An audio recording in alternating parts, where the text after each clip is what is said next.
Happy Saturday, everybody. Weekend is here. Okay, we're talking about subfloor removal. You see, this was the old floor. They usually rot out on the right or left side. It's usually never in the middle. Water, basically, if you don't have this slide, this is called a slide topper. It's the only slide on this RV that's not getting removed and rebuilt. Basically, water will drop down on that slide and go right down this D seal and puddle right in here. Sometimes it gets in your ceiling up there, but that topper does more than protect water and UV rays. I mean, it keeps all the branches and tree limbs from ever being slid back into your gaskets. Like if you had a bunch of tree branches and stuff up there and you didn't know it, you run your slide in, it's going to tear those rubber gaskets up. If not, it's going to deform them. Basically, on your subfloor, you can order it from the manufacturer. Take 4 to 6 weeks to get it. You can take 1/2-inch plywood and plate it together. As you see, you start out with about a quarter sheet, full sheet, flip it over, and plate it the opposite way. That's almost like laying block. But shape it, round your edges, plane the edge. So as you see, it takes several little tools, but let's talk about what it takes to remove a slide. Where would you want to start at? You've got to start with these facer channels like right there. This slide is not ready to pull yet because this facer board has to come off. We can't just set this down on the ground. So we have to take it loose up there, take a razor blade, skin this back. Also, it is bolted in right here. This is where the cable pulleys and the slide system actually pulls the slide in. So the reason we haven't removed this is because there's a chance the slide could fall out. So we're going to do that right before we pull it out. As you can see, these rollers here, you could put plates in here to keep from wearing and tearing this, because you know a plastic roller on this, basically plastic here like a garbage bag, it rolls on that with that much weight. It's got no choice but to cut into this. So it's just a shitty design. So when you look at these RVs and you think that they designed it right, let me tell you something. Every time we take one apart, we modify it in some kind of way. Give you, for instance, on this slide floor.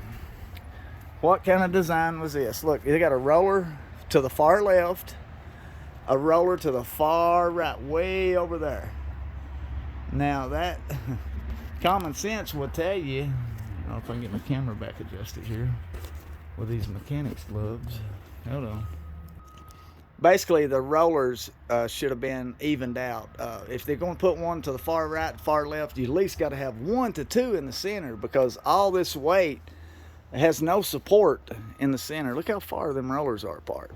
So if you think that these the Chinese designers are looking out for you and design, they impress you every year with making it lighter, cheaper, and easier to break. So we got the floor prepped, and one of the hardest parts about ripping a floor up, it's not as easy as just unscrewing it and lifting it up. They glue it to the frame here. That way, if a screw backs out, you're not having a squeaky floor. So it's a really good idea, but it's a nightmare to pull the plywood up. So I'm going to highly recommend if we don't install 2 rollers, these rollers need to be at least 2 foot over this way, 2 foot over this way. That way it's holding more of the weight and it's balanced out more, because it's almost useless to have one to the far right, to the far left. It's literally going to put all the stress on the main edges, and it's going to cause wear and tear naturally. So we're going to plate this and put rollers on it, so it's getting 2 modifications. And up there will be our slide adjustments, the cable pulley system. That stuff's all hid by a wood decker. And let's go in the bedroom. Now in the bedroom, we have everything defaced. I actually got the bed propped up here with a broom. Got really professional.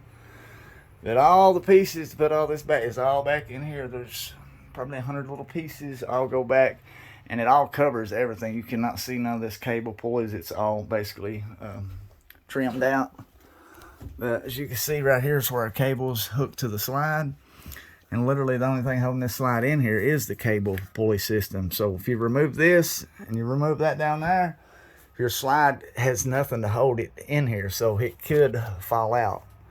Be aware. If you take the cables off, we always have a jack underneath it to catch the weight.